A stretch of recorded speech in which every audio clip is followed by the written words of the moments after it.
ನಮಸ್ಕಾರ. First tube ನ ಮತ್ತೊಂದು ವಿಡಿಯೋಗೆ ಸ್ವಾಗತ. ಬೆಂಗಳೂರು ಕನಸುಗಳ ನಗರ. ಇಲ್ಲಿ ಕಾಂಕ್ರೀಟ್ ಕಾಡುಗಳ ನಡುವೆ ಸಾಮ್ರಾಜ್ಯ ಕಟ್ಟಿದವರು ಹಲವರು. ಆದರೆ ಅದೇ ಸಾಮ್ರಾಜ್ಯದ ಚಕ್ರವರ್ತಿಯೊಬ್ಬರು ತಮ್ಮದೇ ಕಚೇರಿಯ 4 ಗೋಡೆಗಳ ನಡುವೆ ಗುಂಡಿಟ್ಕೊಂಡು ಪ್ರಾಣ ಬಿಡುತ್ತಾರೆ. ಅದು ಕೇವಲ ಆತ್ಮಹತ್ಯೆನಾ ಅಥವಾ ಇದರ ಹಿಂದೆ ಕಾಣದ ಕೈಗಳಿವೆಯಾ? ಕಾನ್ಫಿಡೆನ್ಸ್ ಗ್ರೂಪ್ ರಿಯಲ್ ಎಸ್ಟೇಟ್ ಜಗತ್ತಿನಲ್ಲಿ ಒಂದು ದೊಡ್ಡ ಹೆಸರು. ಅದರ ರೂವಾರಿ ಸಿಜೆ ರಾಯ್. ಸಾವಿರಾರು ಕೋಟಿ ರೂಪಾಯಿಗಳ ಒಡೆಯ. ಐಷಾರಾಮಿ ಹೋಟೆಲ್ನಲ್ಲಿ ವಾಸ, ದುಬೈನಲ್ಲಿ ಕುಟುಂಬ. ಎಲ್ಲವೂ ಸರಿಯಾಗಿತ್ತು ಎನ್ನುವಷ್ಟರಲ್ಲಿ ಕೇಳಿ ಬಂದಿದ್ದು ಆ ಒಂದು ಗುಂಡಿನ ಶಬ್ದ. ಬೆಂಗಳೂರಿನ ಕಾನ್ಫಿಡೆನ್ಸ್ ಗ್ರೂಪ್ ಕಚೇರಿಯಲ್ಲಿ ಬೆಳಗ್ಗೆ 10 ಗಂಟೆಗೆ ಎಂದಿನಂತೆ ಸಿಜೆ ರಾಯ್ ಆಫೀಸ್ಗೆ ಬರ್ತಾರೆ. ಆದ್ರೆ ಅವರ ಮುಖದಲ್ಲಿ ಏನು ಆತಂಕವಿತ್ತು. ಅವರ ಜೊತೆಗಿದ್ದವರು ಕಾನ್ಫಿಡೆನ್ಸ್ ಗ್ರೂಪ್ ನ ನಿರ್ದೇಶಕ ಟಿಎ ಜೋಸೆಫ್. ಆಫೀಸ್ ತಲುಪಿದಂತಹ ರಾಯ್ ನೇರವಾಗಿ ತಮ್ಮ ಕ್ಯಾಬಿನ್ಗೆ ಹೋಗ್ತಾರೆ. ಹೋಗುವ ಮುನ್ನ ಜೋಸೆಫ್ ಅವರಿಗೆ ಹೇಳ್ತಾರೆ, ನಾನು ಅಮ್ಮನ ಜೊತೆ ಸ್ವಲ್ಪ ಮಾತನಾಡಬೇಕು, ಡಿಸ್ಟರ್ಬ್ ಮಾಡಬೇಡಿ ಅಂತ. ಅದು ಅವರ ಕೊನೆಯ ಮಾತುಗಳಾಗಿದ್ವು ಅಂತ ಯಾರಿಗೂ ಕೂಡ ತಿಳಿದಿರಲಿಲ್ಲ. ಸುಮಾರು 10 ರಿಂದ 15 ನಿಮಿಷ ಕಳೆಯಿತು. ಒಳಗಿನಿಂದ ಯಾವುದೇ ಶಬ್ದ ಬರ್ತಿರ್ಲಿಲ್ಲ. ಜೋಸೆಫ್ ಅವರಿಗೆ ಅನುಮಾನ ಬಂತು. ಬಾಗಿಲು ಬಡಿದ್ರು ಕೂಡ ಪ್ರತಿಕ್ರಿಯೆ ಇಲ್ಲ. ಜೋರಾಗಿ ಕೂಗಿದ್ರು, ನಿಶ್ಶಬ್ದ. ಕೊನೆಗೆ ಸಿಬ್ಬಂದಿಯ ಸಹಾಯದಿಂದ ಬಾಗಿಲು ಒಡೆಯಲಾಯಿತು. ಬಾಗಿಲು ತೆಗೆದಾಗ ಕಂಡ ದೃಶ್ಯ ಎಂಥವರನ್ನು ಕೂಡ ಬೆಚ್ಚಿ ಬೀಳಿಸುವಂತಿತ್ತು. ಸಿಜೆ ರಾಯ್ ಅವರು ತಮ್ಮ ಕುರ್ಚಿಯ ಮೇಲೆ ಕುಳಿತ ಸ್ಥಿತಿಯಲ್ಲೇ ಇದ್ರು. ಬಲಗೈಯಲ್ಲಿ ಪಿಸ್ತೂಲ್ ಇತ್ತು. ಎದೆಯ ಭಾಗದಲ್ಲಿ ರಕ್ತ ಸುರಿತಾ ಇತ್ತು. ಆ ಒಂದು ಕ್ಷಣ ಕಾನ್ಫಿಡೆನ್ಸ್ ಗ್ರೂಪ್ ನ ಸಾಮ್ರಾಜ್ಯವೇ ಕುಸಿದಂತಾಯಿತು. ತಕ್ಷಣವೇ ಆಂಬ್ಯುಲೆನ್ಸ್ಗೆ ಕರೆ ಮಾಡಲಾಯಿತು. ವೈದ್ಯರು ಬಂದು ನಾಡಿ ಮಿಡಿತ ಪರೀಕ್ಷಿಸಿದಾಗ ಎಲ್ಲವೂ ಮುಗ್ದೋಗಿತ್ತು. ಸ್ನೇಹಿತರೆ, ರಾಯ್ ಅವರ ಸಾವು ಅನ್ಯಾಯ ಅಂತ ನಿಮ್ಗನ್ಸಿದ್ರೆ ಎಸ್ ಅಂತ ಕಮೆಂಟ್ ಮಾಡಿ ಹಾಗೂ ವಿಡಿಯೋಗೆ ಲೈಕ್ ಕೊಡಿ. ಜೊತೆಗೆ ಇದರಲ್ಲಿ ರಾಜಕೀಯ ಪಿತೂರಿ ಇತ್ತು ಅಂತ ನಿಮ್ಗನ್ಸಿದ್ರೆ ಹೌದು ಅಂತ ಕಮೆಂಟ್ ಮಾಡಿ. ಅಶೋಕನಗರ ಪೊಲೀಸ್ ಠಾಣೆಯಲ್ಲಿ ಎಫ್ಐಆರ್ ದಾಖಲಾಯಿತು. ಟಿಎ ಜೋಸೆಫ್ ಅವರ ದೂರಿನ ಮೇರೆಗೆ ಪೊಲೀಸರು ತನಿಖೆ ಆರಂಭಿಸಿದ್ರು. ಪ್ರಾಥಮಿಕ ತನಿಖೆಯಲ್ಲಿ ಇದೊಂದು ಆತ್ಮಹತ್ಯೆ ಅಂತ ಕಂಡು ಬಂದರೂ ಕೂಡ ಇದಕ್ಕೆ ಕಾರಣವೇನು ಎಂಬ ಪ್ರಶ್ನೆ ಇಡೀ ರಾಜ್ಯವನ್ನೇ ಕಾಡತೊಡಗಿತ್ತು. ಐಟಿ ಅಧಿಕಾರಿಗಳ ಕಿರುಕುಳನ ಅಥವಾ ವೈಯಕ್ತಿಕ ಸಮಸ್ಯೆನಾ? ತನಿಖೆ ಮುಂದುವರೆದಂತೆ ರಾಯ್ ಅವರ ಜೀವನ ಶೈಲಿಯ ಕುತೂಹಲಕಾರಿ ಸಂಗತಿಗಳು ಹೊರಬಂದಿದ್ವು. ರಾಯ್ ಅವರು ಅಲ್ಸೂರು ಕೆರೆಯ ಹತ್ತಿರವಿರುವಂತಹ ಕನ್ರಾಡ್ ಹೋಟೆಲ್ನ 24ನೇ ಮಹಡಿಯಲ್ಲಿ ಒಂದು ರೂಮ್ ಅನ್ನೇ ಶಾಶ್ವತವಾಗಿ ಬಾಡಿಗೆಯನ್ನು ಪಡೆದಿದ್ರಂತೆ. ತಿಂಗಳಿಗೆ ಲಕ್ಷಾಂತರ ರೂಪಾಯಿ ಬಾಡಿಗೆ. ಅಂದು ಬೆಳಗ್ಗೆ ಅವರು ಆಫೀಸ್ಗೆ ಬಂದಿದ್ದು ಕೂಡ ಅದೇ ಹೋಟೆಲ್ನಿಂದ. ಈಗ ಅವರ ಕುಟುಂಬ ದುಬೈನಿಂದ ಬೆಂಗಳೂರಿಗೆ ಬಂದಿಳಿದಿದೆ. ಪತ್ನಿ ಮಗ ರೋಹಿತ್ ಮತ್ತು ಮಗಳೂರಿಯ ಅದೇ ಹೋಟೆಲ್ನಲ್ಲಿ ತಂಗಿದ್ದಾರೆ. ಪೊಲೀಸರು ಈಗ ಅವರ ವಿಚಾರಣೆಯನ್ನು ನಡೆಸ್ತಾ ಇದ್ದಾರೆ. ಆದರೆ ಕಥೆ ಇಲ್ಲಿಗೆ ಮುಗಿಯೋದಿಲ್ಲ. ಪೊಲೀಸರಿಗೆ ಸ್ಥಳದಲ್ಲಿ ಒಂದು ಡೈರಿ ಸಿಕ್ಕಿದೆ. ಆ ಡೈರಿಯಲ್ಲಿ ಏನಿತ್ತು? ಅದು ಕೇವಲ ಉದ್ಯಮದ ಲೆಕ್ಕಾಚಾರವೇ ಅಥವಾ ಸಾವಿನ ರಹಸ್ಯನ? ಮೂಲಗಳ ಪ್ರಕಾರ ಆ ಡೈರಿಯಲ್ಲಿ ಹಲವು ಸಿನಿಮಾ ನಟ ನಟಿಯರ ಹೆಸರುಗಳಿವೆ. ರಾಜಕಾರಣಿಗಳ ಹೆಸರುಗಳು ಮತ್ತು ಹಣಕಾಸಿನ ವ್ಯವಹಾರಗಳ ಬಗ್ಗೆ ಉಲ್ಲೇಖವಿದೆಯಂತೆ. ಇಲ್ಲಿ ಪ್ರಮುಖವಾಗಿ ಕೇಳಿ ಬರ್ತಾ ಇರುವ ಹೆಸರು ಆದಾಯ ತೆರಿಗೆ ಇಲಾಖೆ. ಡಿಸೆಂಬರ್ 3 ರಿಂದ 7 ರವರೆಗೆ ಕೇರಳ ಮತ್ತು ಬೆಂಗಳೂರಿನಲ್ಲಿ ನಡೆದ ಐಟಿ ದಾಳಿ ರಾಯ್ ಅವರನ್ನ ಕಂಗೆಡಿಸಿತ್ತ. ದೂರಿನಲ್ಲಿ ಜೋಸೆಫ್ ಅವರು ನೇರವಾಗಿ ಯಾರ ಹೆಸರನ್ನ ಕೂಡ ಹೇಳದಿದ್ರು ಕೂಡ ರಾಯ್ ಅವರ ಸಹೋದರ ಬಾಬು ಅವರು ಐಟಿ ಕಿರುಕುಳದ ಬಗ್ಗೆ ಸುಳಿವನ್ನ ನೀಡಿದ್ರು. ಕೇರಳದಲ್ಲಿ 156 ಫ್ಲಾಟ್ ಗಳನ್ನ ಮಾರುಕಟ್ಟೆ ದರಕ್ಕಿಂತ ಕಡಿಮೆ ಬೆಲೆಗೆ ಮಾರಾಟ ಮಾಡಿ ಆನ್ ರೆಕಾರ್ಡ್ ಬೆಲೆ ಕಡಿಮೆ ತೋರಿಸಿ ಉಳಿದ ಹಣವನ್ನ ಕ್ಯಾಶ್ ರೂಪದಲ್ಲಿ ಪಡೆದ ಆರೋಪ ರಾಯ್ ಮೇಲಿತ್ತು. ಇದೇ ಕಾರಣಕ್ಕೆ ಐಟಿ ಇಲಾಖೆ ನೋಟಿಸ್ ಅನ್ನ ನೀಡಿತ್ತು. ಆದ್ರೆ ಐಟಿ ಇಲಾಖೆ ಈ ಆರೋಪವನ್ನ ತಳ್ಳಿ ಹಾಕಿದೆ. ನಾವು ಯಾವುದೇ ಒತ್ತಡವನ್ನ ಹೇರಿಲ್ಲ, ಇದೊಂದು ರಾಜಕೀಯ ಪ್ರೇರಿತ ಆರೋಪವಾಗಿರಬಹುದು ಅಂತ ಐಟಿ ಅಧಿಕಾರಿಗಳು ಹೇಳಿಕೆಯನ್ನು ಬಿಡುಗಡೆ ಮಾಡಿದ್ದಾರೆ. ಇನ್ನು ಈ ಪ್ರಕರಣಕ್ಕೆ ಹೊಸ ತಿರುವು ಸಿಕ್ಕಿದ್ದು ನಿರ್ದೇಶಕ ಮತ್ತು ಪತ್ರಕರ್ತ ಚಕ್ರವರ್ತಿ ಚಂದ್ರಚೂಡ್ ಅವರು ಸ್ಫೋಟಕ ಮಾಹಿತಿಯನ್ನ ಹಂಚಿಕೊಂಡಿದ್ದಾರೆ. ಅವರ ಪ್ರಕಾರ ಇದರಲ್ಲಿ ಹನಿ ಟ್ರ್ಯಾಪ್ ಮತ್ತು ಪೊಲಿಟಿಕಲ್ ಫಂಡಿಂಗ್ ಕೈವಾಡವಿದೆ ಅಂತ. 2016ರಲ್ಲಿ ತೆಲುಗಿನ ನಟಿಯರ ಮೂಲಕ ರಾಯ್ ಅವರನ್ನ ಹನಿ ಟ್ರ್ಯಾಪ್ ಮಾಡಲು ಯತ್ನಿಸಲಾಗಿತ್ತ.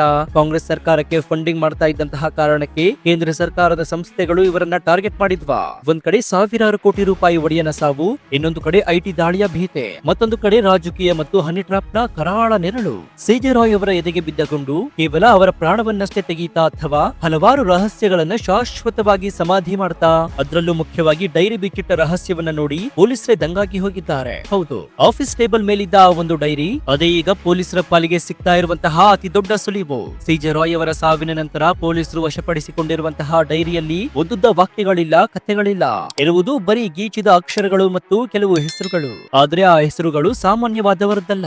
ಮೂಲಗಳ ಪ್ರಕಾರ ಆ ಡೈರಿಯಲ್ಲಿ ಸಿನಿಮಾ ರಂಗದ ನಟ ನಟಿಯರ ಹೆಸರುಗಳಿವೆ. ಘಟಾನುಘಟಿ ಬಿಸಿನೆಸ್ ಮ್ಯಾನ್ ಗಳ ಉಲ್ಲೇಖವಿದೆ. ಅಷ್ಟಕ್ಕೂ ರಾಯ್ ಆ ಹೆಸರುಗಳನ್ನ ಬರೆದಿಟ್ಟಿದ್ಯಾಕೆ? ಇದು ಕೇವಲ ವ್ಯವಹಾರದ ಪಟ್ಟಿಯೇ ಅಥವಾ ಇದರ ಹಿಂದೆ ಬ್ಲಾಕ್ ಮೇಲ್ ತಂತ್ರ ಅಡಗಿದ್ಯಾ?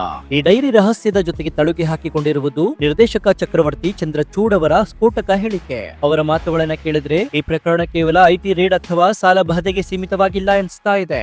ಅವರ ಪ್ರಕಾರ ಇದು ಇದೊಂದು ವ್ಯವಸ್ಥಿತ ಹನಿ ಟ್ರ್ಯಾಪ್. ಈ ಮೊದಲೇ ಹೇಳಿದಂತೆ 2016ರ ಸುಮಾರಿಗೆ ತೆಲುಗಿನ 3 ಪ್ರಖ್ಯಾತ ನಟಿಯರು ರಾಯ್ ಅವರನ್ನ ಸಂಪರ್ಕಿಸಿದ್ರು. ಅಲ್ಲಿ ನಡೆದಿದ್ದು ಬರೀ ಪಾರ್ಟಿ ಆಗಿರಲಿಲ್ಲ. ಚಂದ್ರಚೂಡ್ ಅವರ ಭಾಷೆಯಲ್ಲಿ ಹೇಳುವುದಾದ್ರೆ ಅದು ಮಿಡ್ ನೈಟ್ ಸೆಷನ್. ವಸಂತ ಕಾಲ ಕಳೆದು ವೈಶಾಖಕ್ಕೆ ಕಾಲಿಟ್ಟಿದ್ದಂತಹ ರಾಯ್ ಈ ಬಣ್ಣದ ಲೋಕದ ನಂಟಿಗೆ ಸಿಲುಕಿದ್ರ. ಅಲ್ಲಿ ತೆಗೆದ ಫೋಟೋಗಳು ವಿಡಿಯೋಗಳು ಈಗ ಅವರಿಗೆ ಮುಳುವಾಗಿದ್ವಾ. ಚಂದ್ರಚೂಡ್ ಅವರು ಹೇಳಿದಂತೆ ರಾಯ್ ಅವರ ವರ್ತನೆ ಇತ್ತೀಚೆಗೆ ಬದಲಾಗಿತ್ತು. ಮೆಸೇಜ್ ಮಾಡುವ ಶೈಲಿಯೇ ಬದಲಾಗಿತ್ತು. ಯಾರೋ ಅವರನ್ನ ನಿಯಂತ್ರಿಸ್ತಾ ಇದ್ರು. ನನಗೆ ಇಷ್ಟು ಕೋಟಿ ಬೇಕು, ಬಿಸ್ನೆಸ್ ನಲ್ಲಿ ಇಷ್ಟು ಶೇರ್ ಬೇಕು ಅಂತ ಬೇಡಿಕೆಗಳು ಅವರ ಮುಂದಿದ್ವು. ಈ ಒತ್ತಡಗಳನ್ನ ತಡೆದುಕೊಳ್ಳಲಾಗದೆ, ಕುಟುಂಬಕ್ಕೂ ಹೇಳಲಾಗದೆ ರಾಯ್ ಅವರು ನೊಂದು ಹೋಗಿದ್ರ. ಏನೋ ಈ ಕತೆ ಇಲ್ಲಿಗೆ ನಿಲ್ಲೋದಿಲ್ಲ. ಇದರ ಹಿಂದೆ ಬಲವಾದ ರಾಜಕೀಯ ಸುಳಿಯೊಂದಿಗೆ ಸಿಜೆ ರಾಯ್ ಅವರು ಇದ್ರ. ಕಾಂಗ್ರೆಸ್ ಪಕ್ಷದ ಪ್ರಮುಖ ಫಂಡರ್ ಆಗಿದ್ದವರು ಎಂಬ ಮಾತುಗಳಿವೆ. ರಾಜ್ಯದಲ್ಲಿ ಕಾಂಗ್ರೆಸ್ ಸರ್ಕಾರವಿದೆ, ಕೇಂದ್ರದಲ್ಲಿ ಬಿಜೆಪಿ ಸರ್ಕಾರವಿದೆ.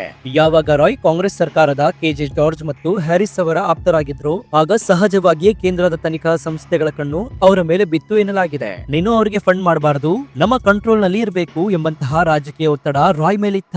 ಐಟಿ ದಾಳಿ ನಡೆದಿದ್ದು ತೆರಿಗೆ ವಂಚನೆ ಆಗಿಯೋ ಅಥವಾ ರಾಜಕೀಯ ಸೀಡಿಗಾಗಿಯೋ. ವಿಚಿತ್ರವೇನೆಂದ್ರೆ ಐಟಿ ಅಧಿಕಾರಿಗಳು ಕೂಡ ಒಂದು ರಕ್ಷಣಾತ್ಮಕ ಹೇಳಿಕೆಯನ್ನು ನೀಡಿದ್ದಾರೆ. ನಾವು ರಾಯ್ ಅವರ ಮೇಲೆ ಯಾವುದೇ ಒತ್ತಡವನ್ನ ಹೇರಿಲ್ಲ, ಆದ್ರೆ ರಾಜ್ಯ ಪೊಲೀಸರು ರಾಜಕೀಯ ಕಾರಣಕ್ಕೆ ನಮ್ಮನ್ನೇ ಟಾರ್ಗೆಟ್ ಮಾಡಿ ಕೇಸ್ ಹಾಕುವ ಸಾಧ್ಯತೆ ಇದೆ ಅಂತ ಐಟಿ ಇಲಾಖೆ ಆತಂಕವನ್ನ ವ್ಯಕ್ತಪಡಿಸಿದೆ. ಇದು ಪಶ್ಚಿಮ ಬಂಗಾಳದಲ್ಲಿ ಮಮತಾ ಬ್ಯಾನರ್ಜಿ ಸರ್ಕಾರ ಮತ್ತು ಸಿಬಿಐ ನಡುವೆ ನಡೆದಂತಹ ಸಂಘರ್ಷವನ್ನ ನೆನಪಿಸ್ತಾ ಇದೆ. ಇಲ್ಲಿಯೂ ಕೂಡ ಐಟಿ ವರ್ಸಸ್ ರಾಜ್ಯ ಪೊಲೀಸರ ಜಟಾಪಟಿ ನಡೀತಾ ಇದೆಯಾ?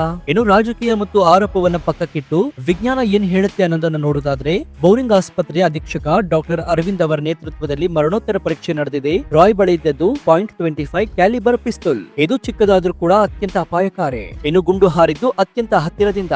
ಎದೆಯ ಎಡಭಾಗಕ್ಕೆ ಹೊಕ್ಕಿದ ಗುಂಡು ಹೃದಯವನ್ನ ಸೀಳಿ ಹೊಟ್ಟೆಯೊಳಗಿನ ಗುಲ್ಮವನ್ನ ಹಾನಿ ಮಾಡಿದೆ. ಶ್ವಾಸಕೋಶ ಕೂಡ ಕುಸಿದಿದೆ. ಸಾವು ತಕ್ಷಣದಲ್ಲೇ ಬಂದಿದೆ.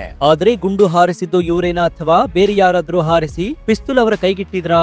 ಇದಕ್ಕೆ ಉತ್ತರ ನೀಡಲಿದೆ ಗನ್ ಪೌಡರ್ ರೆಸಿಡ್ಯೂ ಟೆಸ್ಟ್. ಯಾರೇ ಗುಂಡು ಹಾರಿಸಿದ್ರು ಅದರಿಂದ ಸಿಡಿಯುವ ಗಂಧಕದ ಅಂಶ ಅವರ ಕೈ ಮತ್ತು ಬಟ್ಟೆಗಳ ಮೇಲೆ ಕುಳಿತಿರುತ್ತೆ.